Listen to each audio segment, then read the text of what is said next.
कहानी अब अपने सबसे खतरनाक और रहस्यमयी दौर में प्रवेश कर चुकी थी।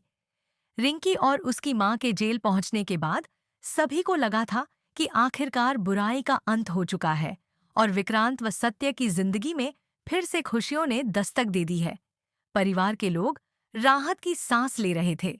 घर में लंबे समय बाद हंसी सुनाई देने लगी थी और हर किसी को ऐसा लग रहा था कि अब मुश्किलों का दौर खत्म हो चुका है। लेकिन किस्मत को शायद अभी कुछ और ही मंजूर था। वह तूफान जिसे सभी खत्म समझ बैठे थे, दरअसल अभी शुरू ही हुआ था। उस रहस्यमयी फोन कॉल ने विक्रांत के मन में हजारों सवाल पैदा कर दिए थे। फोन पर सुनाई दी वह आवाज बार बार उसके कानों में गूंज रही थी। जिन्हें तुम अपना सबसे बड़ा दुश्मन समझ रहे थे, वे तो सिर्फ मोहरे थे। असली खेल अब भी बाकी है। ये शब्द जितने छोटे थे, उनका असर उतना ही गहरा था।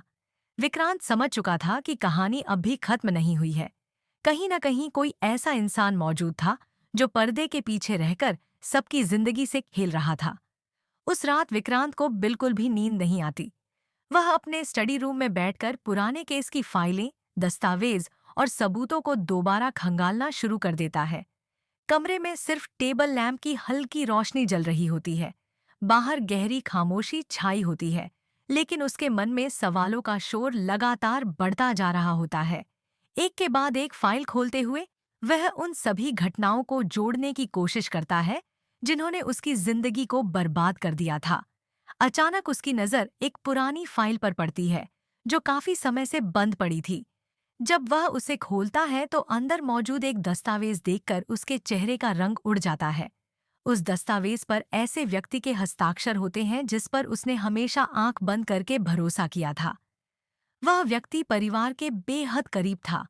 वह हर मुश्किल वक्त में विक्रांत के साथ खड़ा दिखाई देता था। उसने हमेशा खुद को शुभचिंतक साबित किया था। लेकिन अब जो सच सामने आ रहा था, वह पूरी कहानी बदल देने वाला था। विक्रांत की आंखों के सामने पिछले कई सालों की घटनाएं घूमने लगती हैं। उसे एहसास होने लगता है कि जिन घटनाओं को वह महज संयोग समझता रहा, वे दरअसल एक बड़ी साजिश का हिस्सा थीं। हर बार जब वह किसी मुश्किल में फंसा, वही व्यक्ति सबसे पहले मदद के लिए सामने आया। लेकिन अब उसे समझ आ रहा था कि शायद वही व्यक्ति पहले मुश्किल पैदा करता था और फिर खुद को मसीहा बनाकर सामने आता था। उसी समय सत्य वहां पहुंचती है। वह देखती है कि विक्रांत के चेहरे पर चिंता, गुस्सा और दर्द एक साथ दिखाई दे रहे हैं। वह धीरे से उसके पास बैठती है और पूछती है कि आखिर बात क्या है। कुछ देर तक खामोश रहने के बाद विक्रांत कांपती हुई आवाज में कहता है कि जिस इंसान को उसने अपना सबसे बड़ा शुभचिंतक माना, वही उसकी बर्बादी का असली जिम्मेदार निकला है। सत्य यह सुनकर हैरान रह जाती है। कुछ पल के लिए वह भी स्तब्ध हो जाती है, लेकिन फिर वह खुद को संभालते हुए विक्रांत का हाथ थाम लेती है। वह कहती है कि सच चाहे कितना भी दर्दनाक क्यों न हो, उससे भागा नहीं जा सकता। अगर असली गुनहगार सामने आ गया है, तो अब उसे बेनकाब करके ही दम लेना होगा। सत्य की बातें सुनकर विक्रांत को थोड़ी हिम्मत मिलती है।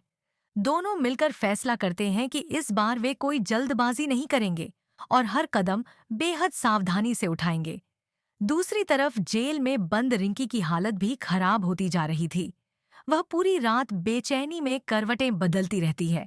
उसे बार बार वही डर सताता है कि अगर मास्टरमाइंड को पता चल गया कि सच्चाई बाहर आने वाली है, तो वह उन्हें भी खत्म कर देगा। आखिरकार वह अपनी माँ से कहती है कि अब सब कुछ सच बता देना चाहिए, लेकिन उसकी माँ तुरंत उसे चुप करा देती है। वह डरते हुए कहती है कि जिस इंसान के लिए उन्होंने यह सब किया, उसका नाम लेना भी खतरे से खाली नहीं है। इसी बीच जेल के बाहर एक काली गाड़ी आकर रुकती है। उसमें बैठा एक रहस्यमयी आदमी किसी से फोन पर बात कर रहा होता है। उसकी आवाज बेहद ठंडी और खतरनाक लग रही होती है। वह कहता है कि अगर किसी ने भी मुंह खोलने की कोशिश की तो उसे हमेशा के लिए खामोश कर दिया जाएगा। यह सुनकर साफ हो जाता है कि मास्टरमाइंड अभी भी हर गतिविधि पर नजर रखे हुए है। अगले दिन विक्रांत अपने पुराने साथी इंस्पेक्टर अरुण से मिलने जाता है। वह उसे सारे सबूत दिखाता है।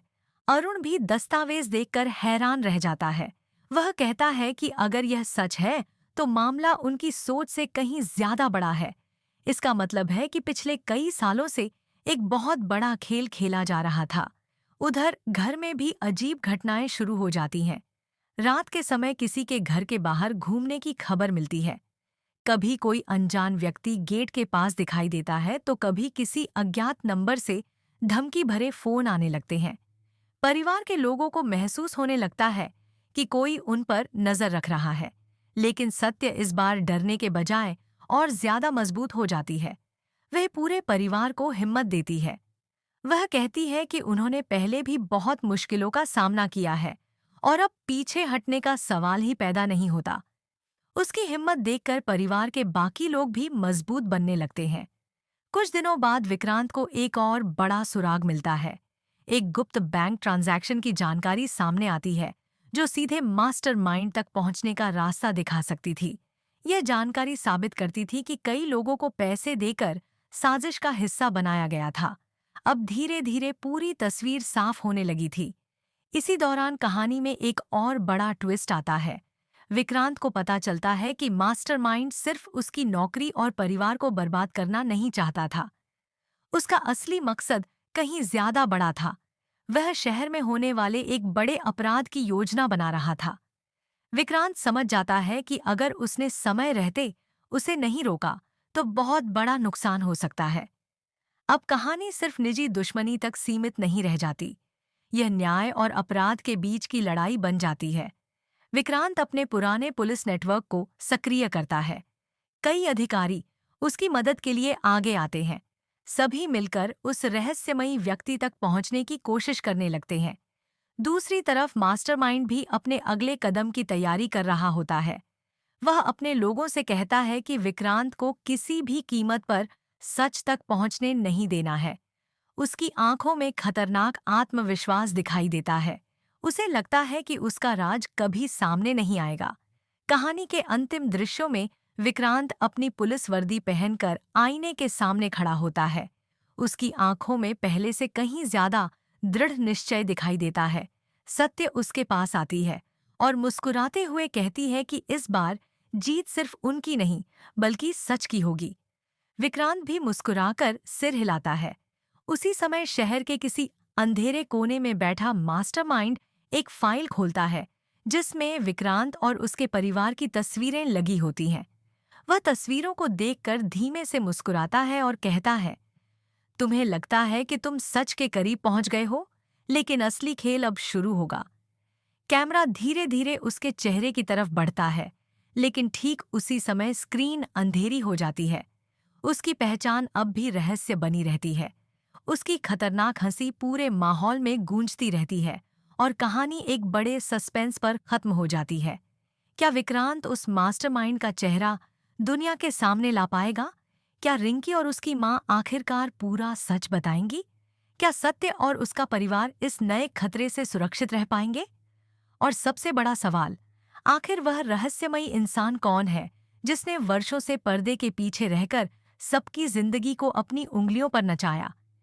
इन सभी सवालों के जवाब आने वाले एपिसोड में मिलेंगे, जहां हर पल एक नया राज खोलेगा, हर मोड़ एक नया झटका देगा और हर खुलासा कहानी को पहले से कहीं ज्यादा रोमांचक बना देगा।